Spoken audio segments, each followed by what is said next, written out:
started in just 1 minute. This is our Crossroads in Global Health fall webinar, Rising Temperatures, Rising Stress, Expanding Mental Health Access, and Climate Emergencies. For everyone joining us today, thank you so much. My name is Rachel Levine, and we're going to kick off with some quick housekeeping. So today we're recording. We're going to collect our questions in the Q&A space, and we're going to discuss logistics. So if we lose mics, things like that in the chat. Kristen is going to manage these spaces, so thank you, Kristen. And if you need to reach us for anything logistically, we will address that ASAP. The captions can be found in the transcript today, and with that, we're going to pass it over to Dr. Uche, who's going to kick us off. Thank you. Thanks, Rachel. For some reason, I can't see the number of participants, but this would be good to know where folks are joining from. But good morning, good afternoon, good evening. To everyone joining us today for our Crossroads in Global Health series. My name is Uche Ralph-Opara, and I work with Project Hope as Chief Health Officer based here in DC, and we're truly glad to have each and every one of you join us today. I think what I value most about the Crossroads series is like we move our conversations from, the core technical things around global health to focus on people, people who have to deal with conflicts, whether it's floods or whether it's, disasters or climate. So we're really, really focused on talking about people because, they're the ones behind all of the work, we see on the front lines. And because we know that, these people are real, their emotions are real. I think today's conversation around the mental health impact and how we're expanding mental health in the context of disasters is truly important.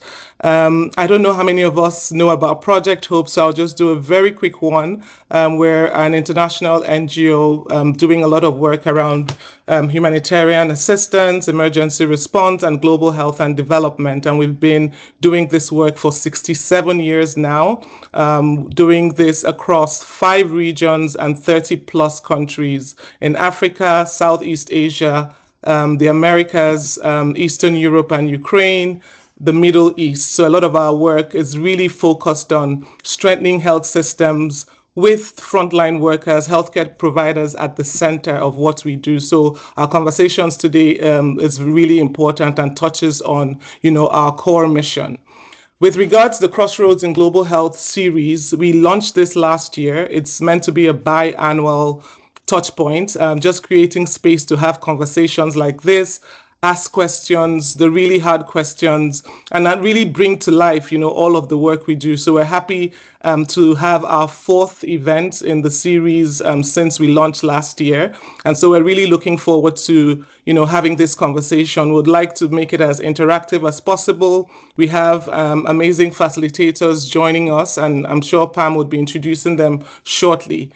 So I think on the 10th of October, we marked World Mental Health Day, and we really wanted to use this platform to kind of talk about the impacts of the climate emergencies we're seeing on real people, and most importantly, on the mental health of the people who have to be faced with this, whether it's the health providers or the individuals or the communities. So we're really very excited about this conversation this morning.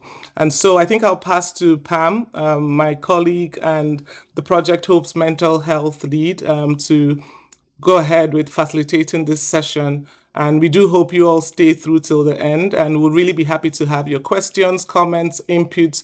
A lot of you have kind of experienced this and witnessed this, and so would really like to hear from you as well, in addition to our facilitators. So thanks a lot, Pam, and I'll pass to you. Thank you, Chet. Thank you for this introduction. Good morning and good afternoon, everyone, for those who are joining from a different time zone.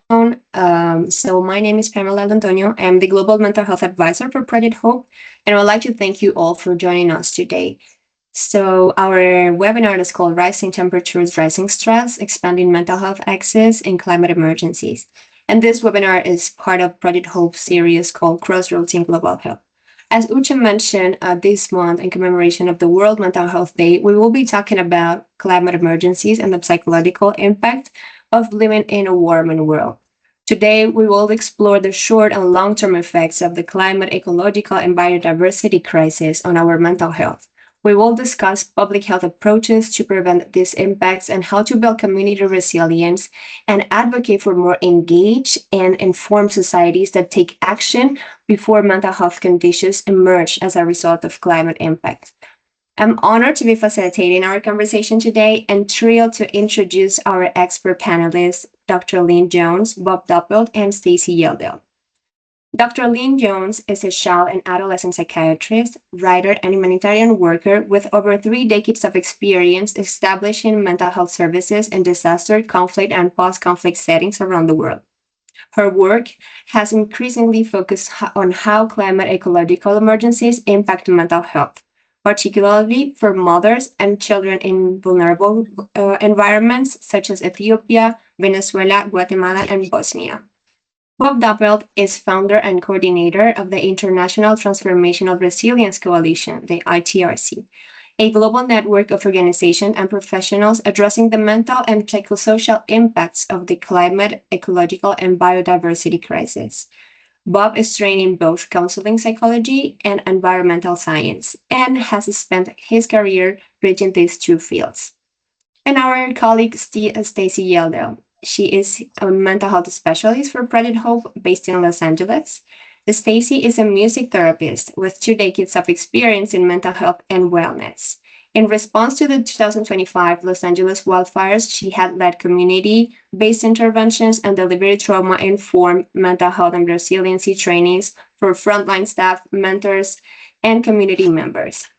So thank you all for accepting the invitation to join this panel today.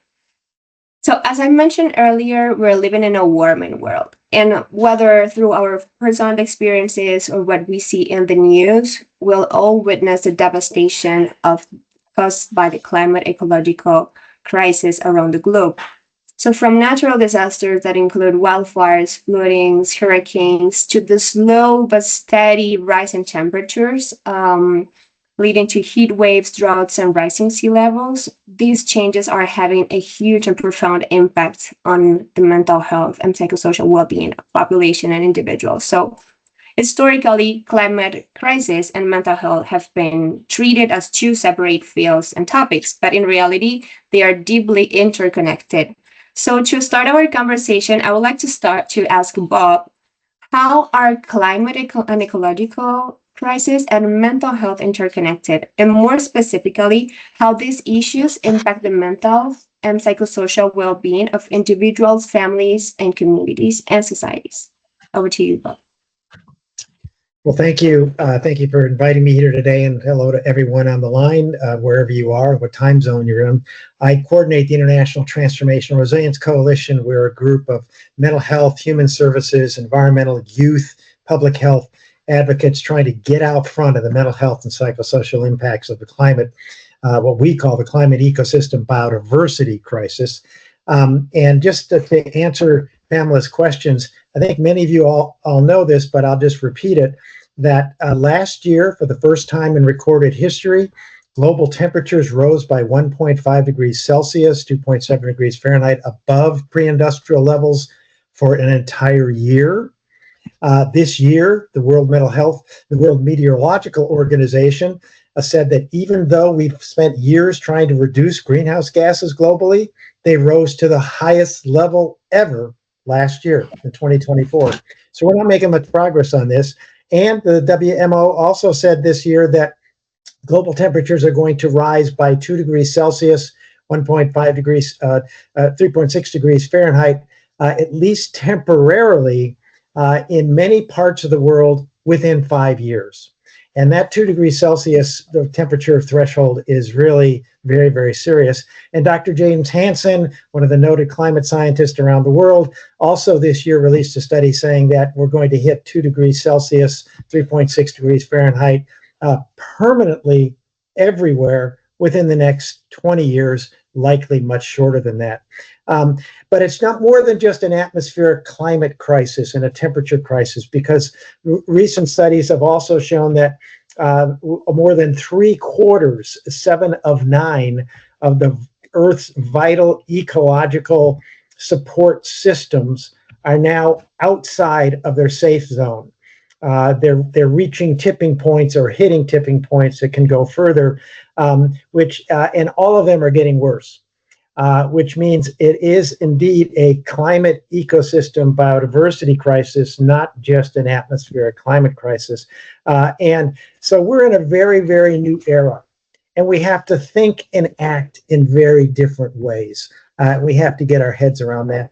So as we've already heard, one of the most pervasive harmful impacts is cascading disruptions and breakdowns to the ecological, social, and economic systems that provide people with food, water, shelter, jobs, health, safety, security, etc. Those cascading breakdowns are happening all over the world. They are sometimes activated by, and they also sometimes create these extreme weather disasters that we're seeing all over the world that are also rising, and they impact billions of people. These disasters can directly impact 20 to 40% of the people who are directly impacted, and 10 to 20% of the first emergency responders, people who just see the impacts from afar or know someone who is impacted. So it's the combination of those extreme weather disasters and these cascading disruptions to the systems people rely on for basic needs that are really impacting us. And one way to think about the impacts, the way I think about it, is to talk about them in four ways. First, there is widespread emotional, psychological, social distress that we're seeing. This is, we've defined it as eco-anxiety and many other terms like that, but it's worrying about the future, worrying about what happens to our kids, to us, et cetera, et cetera. That's widespread already. And we're seeing widespread individual traumas that are more serious than those distresses. And this is when a person's sense of safety and security in the world and the external world is shattered. And it means it makes people unable to cope with and deal with these overwhelming situations. But it goes beyond individual traumas. What we're seeing now is community-wide traumas, which mean that entire communities are experiencing this kind of psychological, emotional, and behavioral impacts when an entire community burns down in a wildfire, or is affected by a flood or a major hurricane or something similar to that. And it creates the same similar effects, but much more, because it breaks down the trust between people. It impacts relationships. It impacts their trust in the institutions in the community. And just as importantly, we're seeing societal traumas. So which goes beyond a specific geographic area, a community, to affect entire nations, entire cultures, et cetera. The global pandemic was a global societal trauma.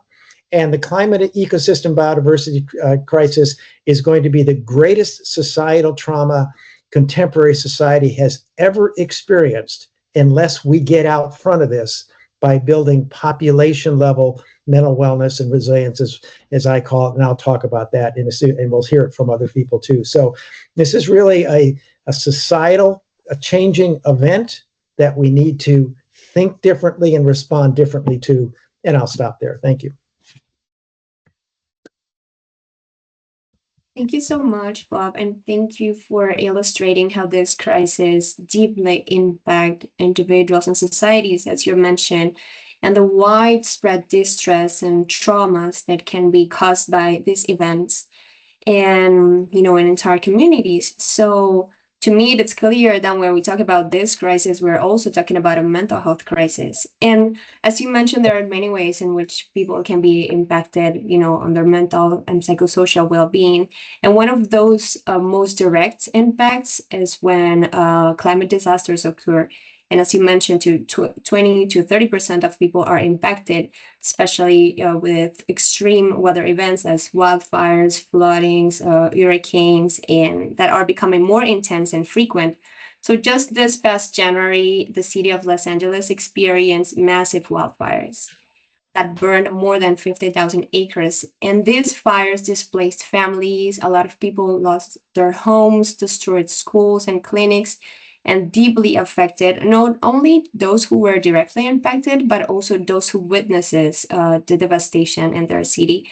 So I would like to ask Stacy, as you've been supporting the recovery efforts of the wildfires and with Project Hope in Los Angeles, I would like to ask you, what mental health challenges have you observed in individuals and communities after the wildfires, and how this intersects with already existing inequities and vulnerabilities? Yes, thank you so much, Pamela, and thank you so much for inviting me to talk on this very important topic. It's been such a pleasure and an honor to serve through Project Hope these past few months since the fires. And just to piggyback on what Bob said, there is the number one thing I'm seeing is stress and community stress, which is a really, really apt way to phrase it. So based on the research that I've seen, particularly an LA Times poll, it showed that 77% of the residents in the Eaton zone, which were the Eaton fires over in Altadena, rated their added stress 8 out of 10 to 10 out of 10. And nearly half of the damaged homes were complete losses. We're also seeing a lot of sleep disruption, which of course is common with trauma-related nightmares.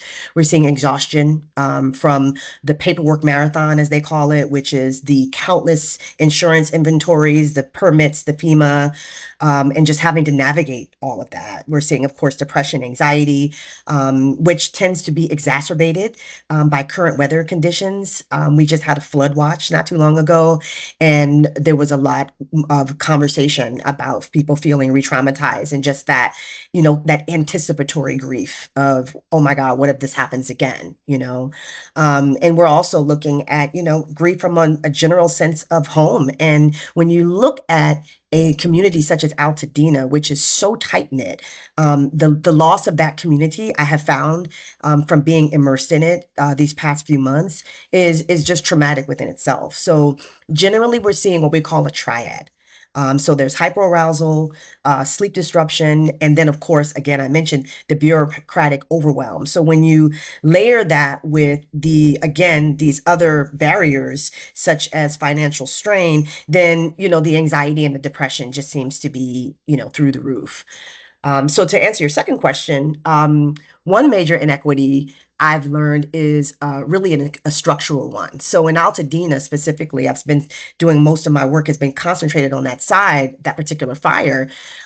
We have something called redlining, which is a historic practice that really concentrated Black homeowners in what some of the hardest hit tracts in Altadena were. So we're seeing more older Black and other homeowners of color are really lagging in that rebuilding process. And that compounds the stress exposure and the access hurdles. And then, we're also seeing that that analysts are noting that many of the affected homeowners are older adults.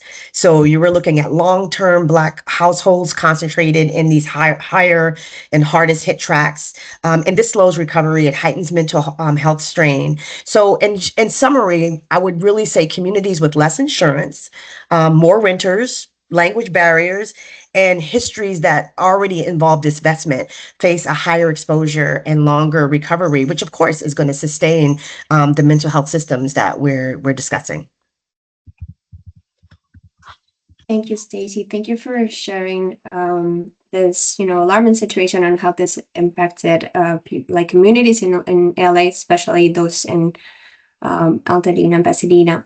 So from what you mentioned, we can say that, the impact of this climate and ecological crisis also depends on multiple factors, including housing conditions, available resources, location, even race, gender, and other factors that we call determinants of mental health. So some populations are in particularly more vulnerable to climate-related events. And one of those populations that are really vulnerable are women and children. So Dr. Lin, you've worked in complex emergencies and disasters with this population, and I would like to ask you, what's the immediate mental health impact on mother and child, and what can be done to address their stress?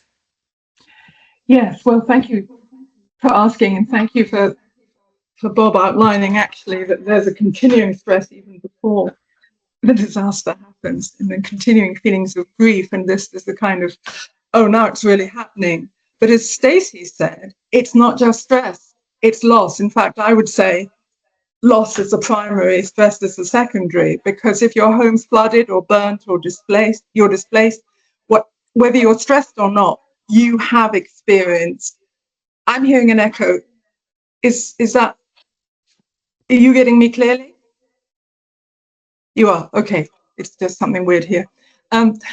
You've experienced massive losses, family, friend, community, your landscape.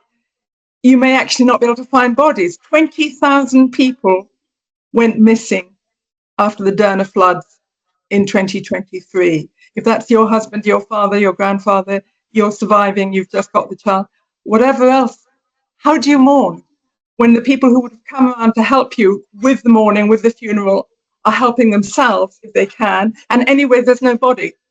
And anyway, the landscape that you're accustomed to is gone. These are really tough situations. And the first thing I do with communities is sit down and say, what would you have normally done? And how can we do some of that? How can we mourn? And then looking at the stresses that, again, Tracy's gone a lovely summary of what people are suffering. But a lot of what I find people present in clinics is the somatic complaints, which are adding to their stress because they think, oh my God, I've got chest pain, I'm going to have a heart attack. And that makes them more stressed. And so I do a lot of teaching and psychoeducation on how stress affects your body and how you can understand that and mitigate it with very simple techniques that every one of us should know. They're as important as cardiac resuscitation, rebreathing, breathing slowly, not deeply, muscular relaxation. Many cultures have these integrated into their culture, sadly less in the West. And I work with people in advance, but also after, educating that acute stress is appropriate, probably saved their lives as they ran from that fire. And now it's how do we de-escalate it?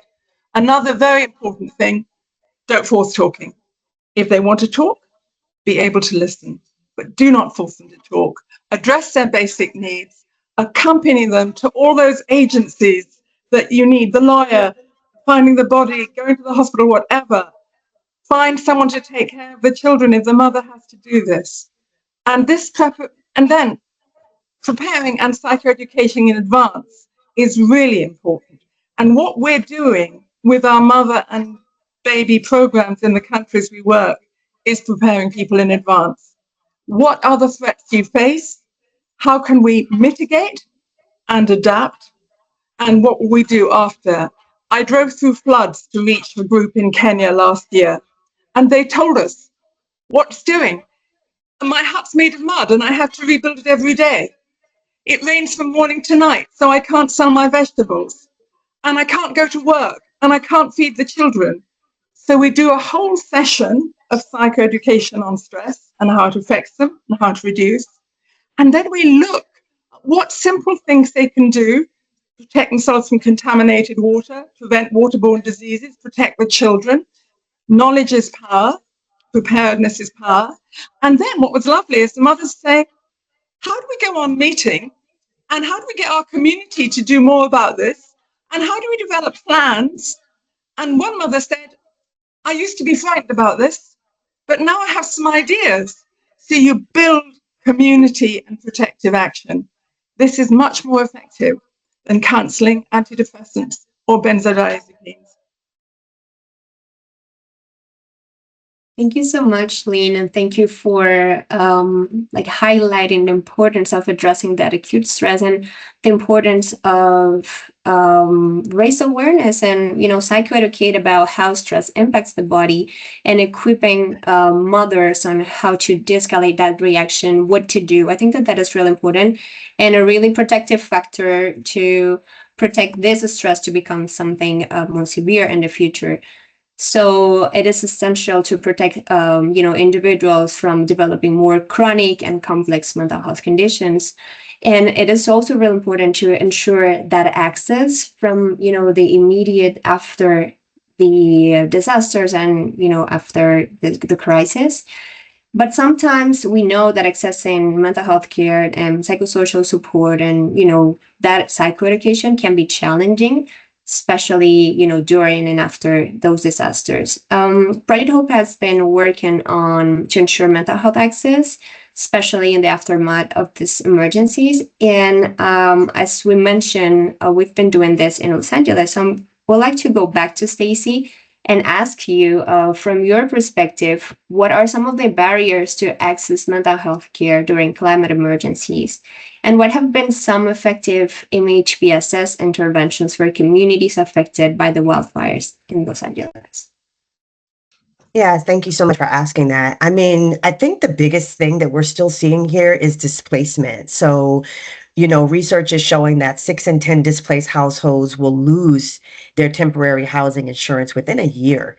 And there have already been delayed ash cleanups, and, nearly 7 in 10 severely damaged homes still show no progress. So, that I think just having those basic needs still being so uncertain has really been an issue, right? And so one of the things that we've been doing with Project Hope, similar to what Dr. Lynn is saying, bringing the attention to what you can control, because so much of this and everything I just mentioned is largely out of individuals' control, right? So we've really been facilitating mental health trainings that really focus on language like, resiliency trainings and wellness after wildfires, particularly for people who are in those vulnerable groups. And not to mention the fact that there is still a bit of a stigma around mental health, particularly again in communities of color. So one of the ways we've been really being able to address that is by bringing in programs that are rooted in creative arts therapy, that are rooted in play therapy,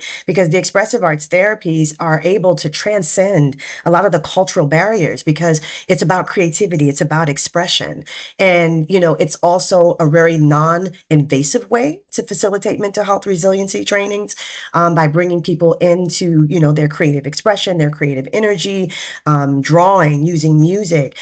We built a program called Rising Strong, where it's all about, play therapy and expressive arts therapies with children who lost their homes in the wildfires. And we facilitated that in a number of schools in the Santa Monica, Pasadena area.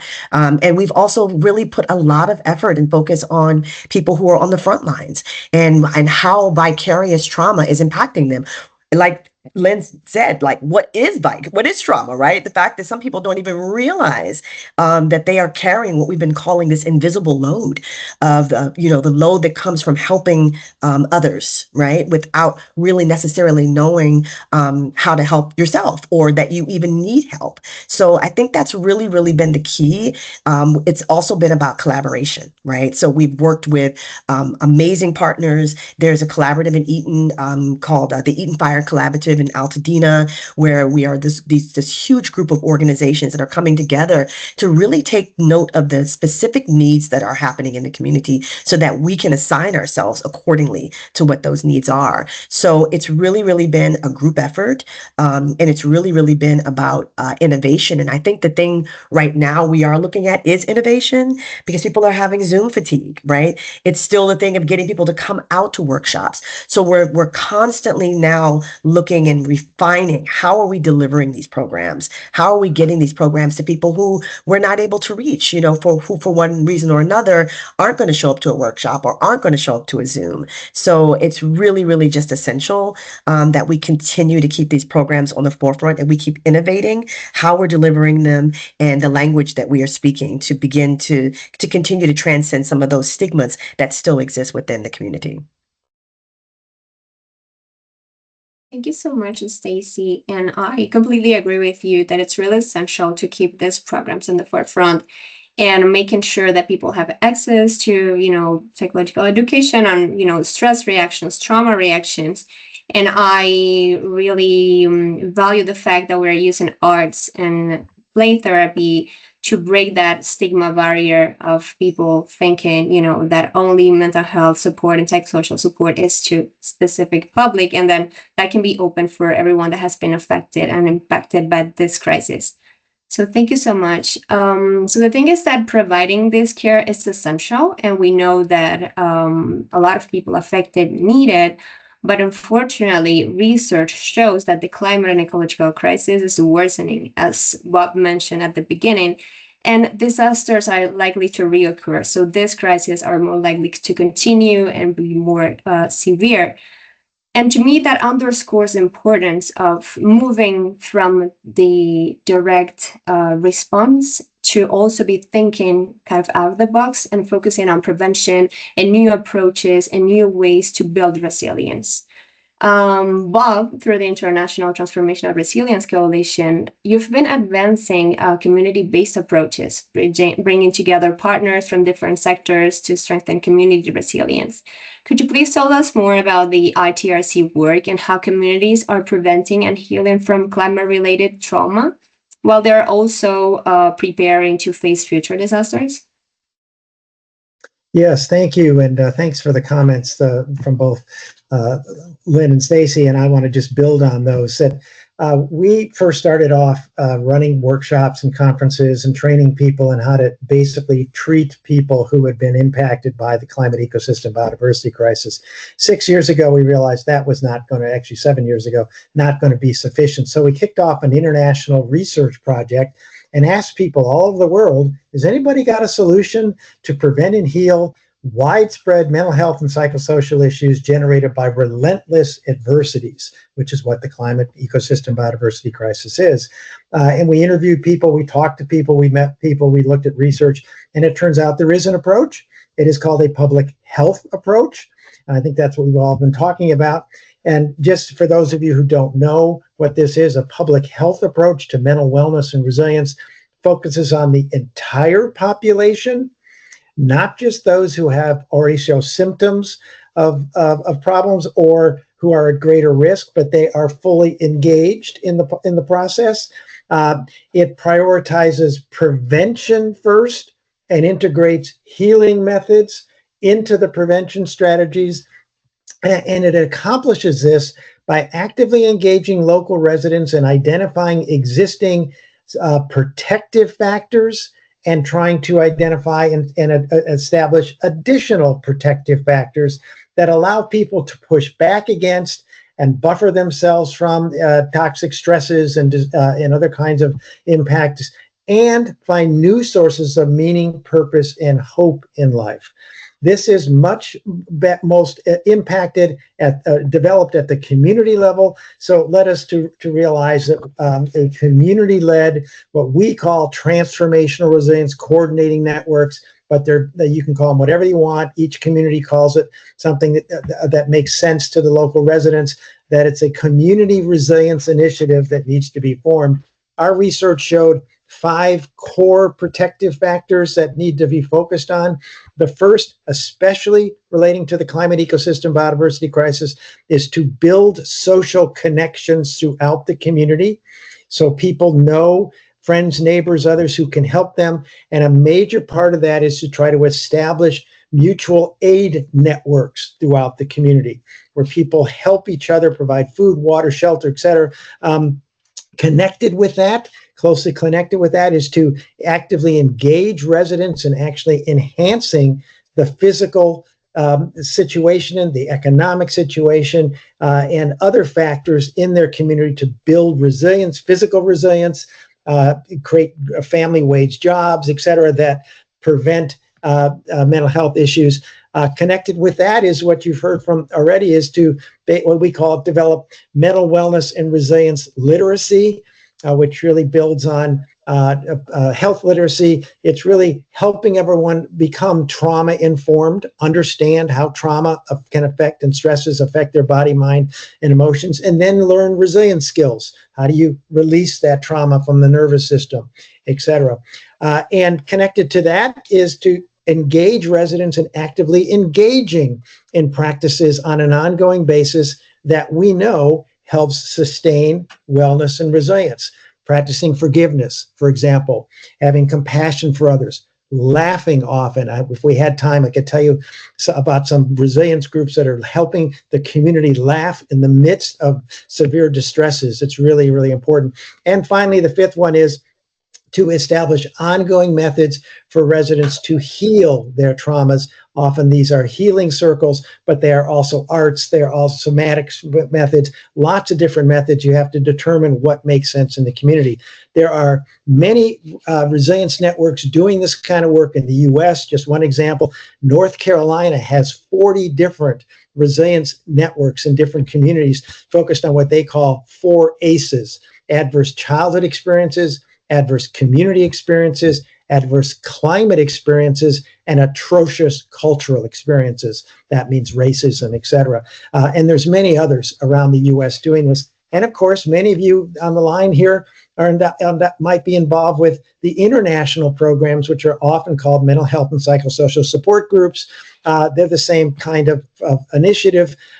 Only a few of these kind of initiatives call themselves a public health approach, but they're using a similar approach.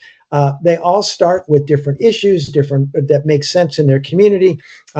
Therefore, they're all unique. There's no one-size-fits-all approach to this kind of work. And none address all 5 of these protective factors that we have identified yet. And only a few are specifically focused on the climate ecosystem biodiversity crisis. But if we can grow this movement, and I'll talk about that in a second, we can get more and more folks to do this. But so we need to, as Pamela said, we need to get out front of these issues, not just respond to the next disaster by establishing these resilience networks now and maintaining them long into the future. Thank you, Bob. So at the beginning, you mentioned that we definitely need new approaches to address this climate and ecological and biodiversity crisis. And I feel that this is a really comprehensive and innovative approach to make sure that we are building communities, connections, that people can be enhanced, from the other factors that are determining the mental health and well-being as economic situations, that they can also engage in practices to help healing their trauma and climate-related trauma. So I think that is adopting this approach is really transformative, and also it's really sustainable in a way that it addresses, people and like mental health problems at the societal level. So I think it is really important. Lean, you're also taking preventive public health approaches to address climate-induced mental health problems with your parenting interventions in Guatemala and Kenya. Could you please share more about this work and why do you think that it's important? Yeah, could you put up my one slide, please? Oh, it's one. I've got another. Rachel, could you please help us with this? I don't know. I can't. It's thinking. Yeah, great. Can you see it now? No, I can't see it. But that may be my crap computer.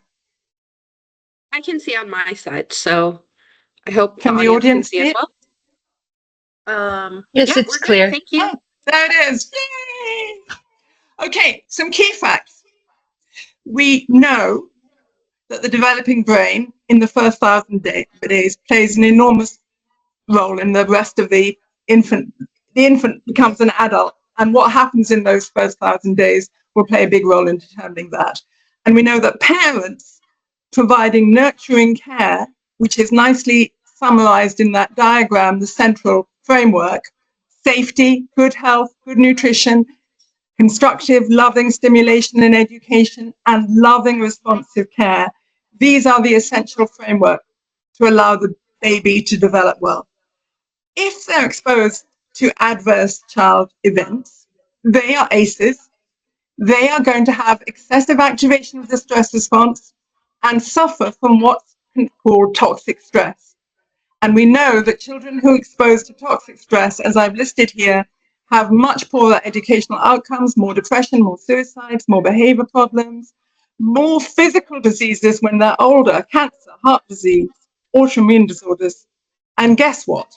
Not a surprise, the climate and ecological emergencies are major disruptors of that framework in the way that I've shown you here. If you are displaced by conflict, that your safety's gone, your education's disrupted, you can't get to healthcare, you haven't got food to eat. If there's flooding, the water is contaminated. One of the biggest effects is the stress in your parent, who then becomes more neglecting, maybe less responsive. Harsh parenting increases massively in these situations, increasing the toxic stress to the child.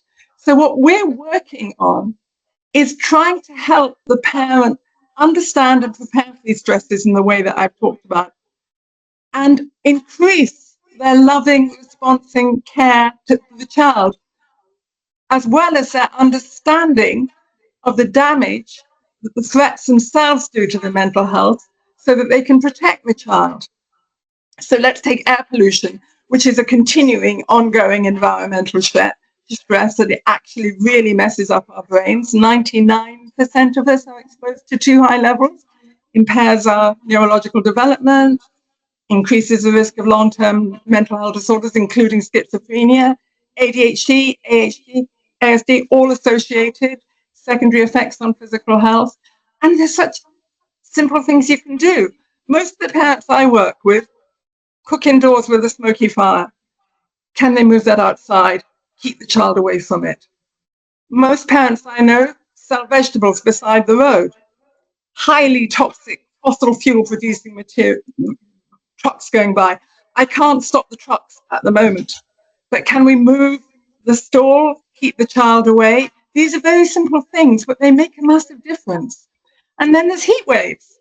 We know that overheating affects the mind and body, particularly of babies who can't regulate their temperature, are far more exposed to heat, multiple organ effects, heat stress on the baby, poor emotional regulation, heat stress on the mum, in adolescence, poor learning, and we know the long-term effects. I haven't got time to go all into them, but just telling parents or sharing with them, because they often know, what do I do if there's a heat wave?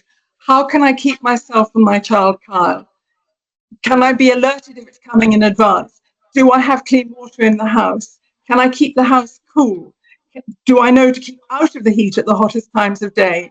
These simple measures, which we teach in our parenting groups, as well as trying to get the mother to understand the importance of loving, responsive care. These all protect the baby's brain. And this is the focus of our parenting training. I can say more, but I've only got my 5 minutes. Thank you, Lynn. Yeah, this is really important, and to me, it highlights the really power of preventive approaches and how taking care of parents, it's also a way to take care of babies and children, and how, increasing and building their capacities on how to respond to these climate-related events. It's a way to build nurturing care for them, ensuring that they will be taking care of their kids in an effective and love. It's really, really important. Thank you so much. So we've been discussing all these effective interventions to address the psychological impact. We've been mentioning some of the effects of this climate crisis at the individual, family, and community level. But truly tackling this crisis and its mental health consequences requires actions across multiple sectors and multiple stakeholders. And that's why advocating to raise awareness about the importance of mental health in this context is essential. The International Transformational Resilience Coalition, in collaboration with multiple partners, recently released a global call to action. And I would like to ask Bob if you could please share more about this advocacy efforts and what is asked for and who is addressed to. Great. Thank you, Pamela. We've been working, we're a member again of the UN High-Level Climate Champion Race to Resilience Initiative. And we've been working with groups around the world, trying to help them organize these community resilience initiatives. And people kept coming to us and say, the elected officials, civic leaders in our community, et cetera, they don't understand what's happening with the climate emergency, the global climate ecosystem biodiversity crisis. They don't understand what should be done about it. And many of them don't want to deal with mental health at all, of course. It's just not something they're comfortable with. So that led us to form, it took us about a year to get it all together with the help of about, I guess, 20 different organizations around the world, a global call to action for mutual support for all. That's what we call it. That's really what's going to be needed as this climate ecosystem biodiversity crisis worsens. And it calls on all civic leaders, that is community leaders of all kinds, private sector leaders, business leaders, et cetera, and government leaders in every nation to do three basic things. One is become informed about the causes and the impacts of the climate ecosystem biodiversity crisis and how they affect mental health, psychosocial well-being, and the physical and social and economic conditions of their neighborhoods, their communities, and their nations and societies. So become informed. The second is to then learn what a public health approach to mental wellness and resilience involves, and what mutual support for all requires, given that temperatures are going to hit 2 degrees Celsius in a very short time period. We have to help people get up to speed on what this means and the importance of forming resilience networks now to address these issues, to prevent mental health and psychosocial problems from appearing and helping to heal them and help people recover when those issues do appear, and they will. And then the third request is to, especially for governments, but even community level folks can do this, is to enact policies and establish programs to support and fund these local resilience networks and all the different aspects of them that exist. And these need to be formed, these resilience networks need to be formed in urban neighborhoods. So in Los Angeles, there's got to be a whole bunch. My cousin lives down there, and I know that's a big city. She's a psychologist also and works in this area. So we're trying to do that down there, but also in all mid and small size communities and in rural areas. They're all going to be different. So it's got to be done worldwide. I'll say one other quick thing. As a member of the UN High-Level Climate Champion Race to Resilience Initiative, we've launched a program to help organize these resilience networks. And so we have these going on around the world, and groups come to us and apply to participate. They're going to form a resilience network. When they do that, we designate them as a prospective TRCN, as we call them, and we give them a handbook on how to organize a resilience network, how to bring in diverse people, et cetera. And when they developed a good group, we invite them to become an emerging TRCN, which means we then give them a different handbook and technical assistance and involve them in the community practice to develop a strategy a public health strategy to reach out to the entire population. When they have that strategy developed and they're ready to implement it, we invite them to become a commissioned TRCN. We give them a third handbook on how to implement strategy, evaluate it, continually improve it. And again, we involve them in community practice, et cetera. So I'll stop there, but we'll put information about how to participate in that program if those are interested in the chat. Thank you.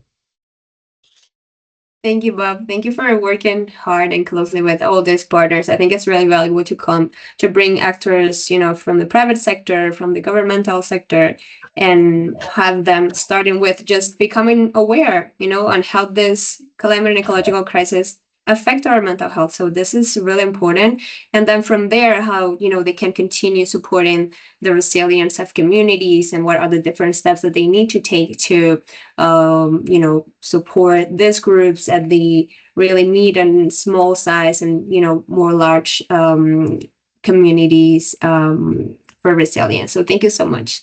So finally, to close our panel, I'd like to also hear a brief call to action. So Stacy and Dr. Lean, what would you urge individuals, communities, or governments to do in the context of the climate and ecological crisis to ensure the mental health impacts are prevented and addressed? Who would you like to go first? You can go first. Okay. And Stacey, you can round it up. Lovely to hear what Bob is doing. And this is to me, the most important question, because we need to recognize, number one, the biggest mental health problem that we face is what I call planetary crisis denial syndrome.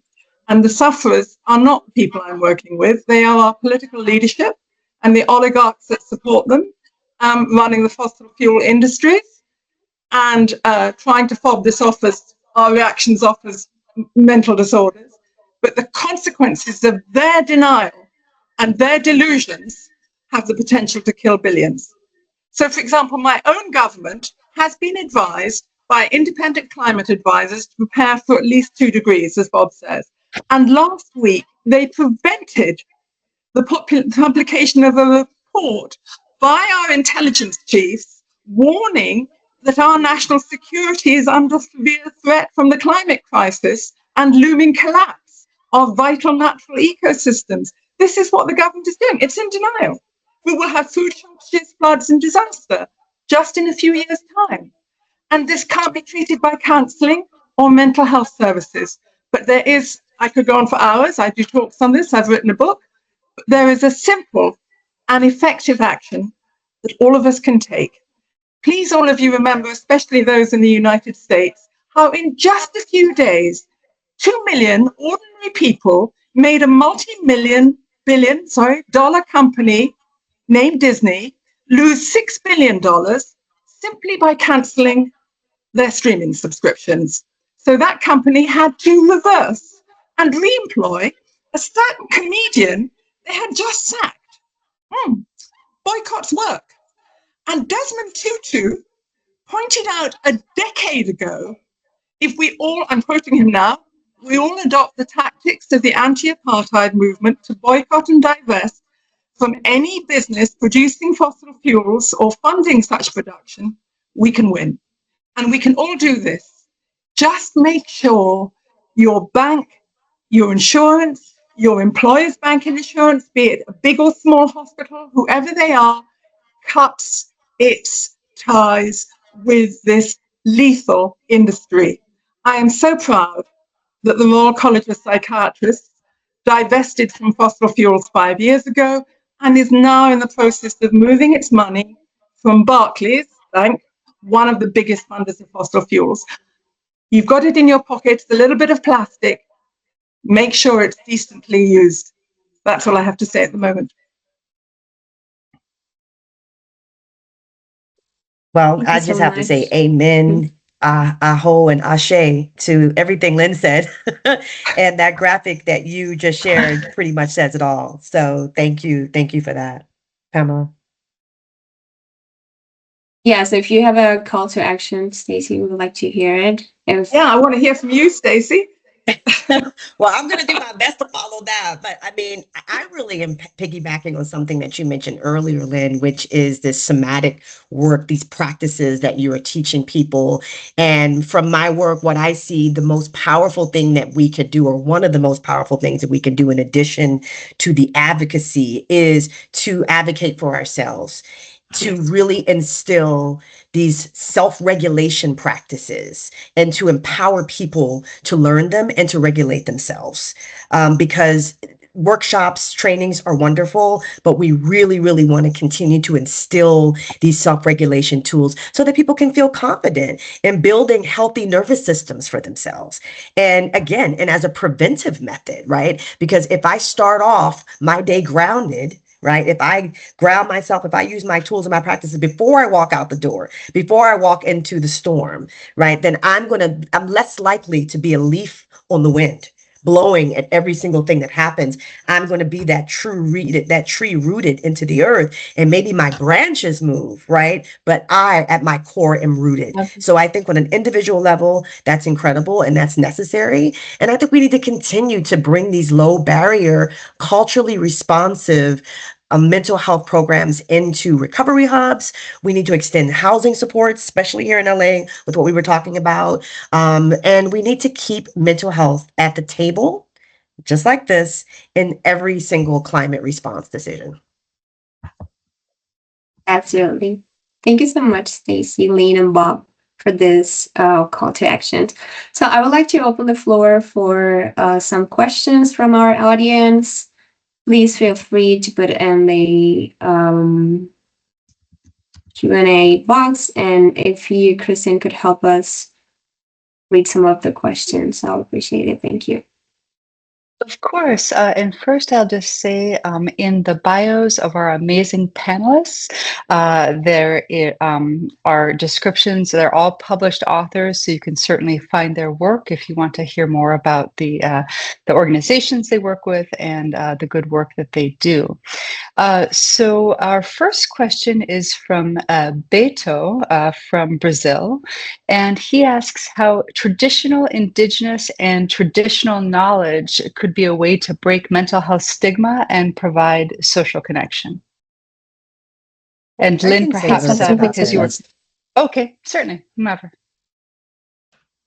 Sorry, someone answering that? I don't want to jump in. I was just going to share something really quick. Yes, you say something, Stacey. Yeah, okay. Oi, Beto, tudo bem? I wanted to just say that one of the things that we were doing in LA is we've created a mental health resiliency program for an organization called UAII, and I always get the acronym wrong, but I think it's a United American Indian Institution. And if I got that wrong, I'm so sorry. But what we did was we really revamped it to bring in the concept of the soul wound. That is an indigenous way of perceiving trauma, that the soul wound begins with colonization and is passed down and continues to kind of morph until the predator kind of experience from external becomes internalized, and then it begins to manifest within the structure of the family, which shows up as domestic violence and alcohol abuse and a lot of the things that we see running rampant in the indigenous community. So one of the things that we've really been trying to do and actively doing is incorporating these native concepts and native, again, culturally informed, speaking in that language, and not just something that's cognitive, right? But an actual soul wound as it relates to trauma. So that's just an example of one of the things we're doing here in LA. And I'll pass it to you, Len. Well, no, I mean, on two sides. One is I work with an indigenous community in Guatemala. On the one hand, there is stigmatization, especially of severe mental disorders. And so we have a two-way educational process, maybe explaining what, why these people are not bad or damaged, what's the cause of the problem. But the other is that they have so many practices that are preventive and healing, and deeply, the Maya indigenous community I work with, deeply connected to the environment. So they're already taking preventive mental health spiritual practices that I love working with them because they teach me so much that is good for my mental health. And we begin and end sessions with these small connecting ourselves and nature exercises that we would all benefit from. So I just wanted to throw that in.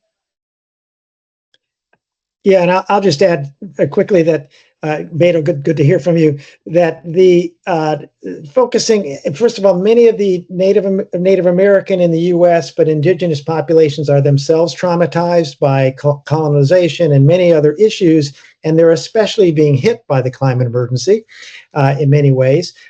So helping them come together and use their own traditional practices to heal is very helpful, because many of the people that we work with, especially in Kenya and other places, are fragmented and siloed. So bringing them together and sort of helping them remember and practice those indigenous practices is really important. And then connecting them with other people so others learn about those practices, which are very, very powerful, is really, really important. But first, help them heal themselves by remembering what they already know and have already practiced for centuries, and then engage them with others so people can help learn from the indigenous groups. Thank you all. There are a couple more questions in the chat, but I think in the interest of time, perhaps we can have the panelists follow up on that, separately. And over to you, Pam, to close us out. Thank you. Great. Thank you, Christine, and thank you to our panelists to respond this in a really accurate way and meaningful way. So I think that what we have heard today, it's a reminder that the climate ecological crisis is not only an environmental and economic issue, it is also a mental health crisis. And I while all these challenges are immense, our collective resilience and capacity to respond, it is as well. And I really liked what you mentioned at the end about, how it is important to remember our power, that we can do things, and that we can act to protect our mental health, to make sure that we're addressing this climate and ecological crisis. So by strengthening community resilience, expanding access to mental health care, and integrating of psychosocial support into climate action, we can protect both our people, mental health, and also our planet. So let's continue to advocate, to collaborate, and make sure that mental health remains at the center of our response, remains at the center of the conversation to this warming world. So thank you all. Thank you for attending this webinar. Thank you to our panelists and for our Project Hope support team. So thank you for being part of this dialogue, and hope to see you again in our next Crossroads in Global Health webinar. Goodbye. Have a good day. Thank you, everybody. Have a wonderful day. Thanks for coming. Thanks, everyone. Take care.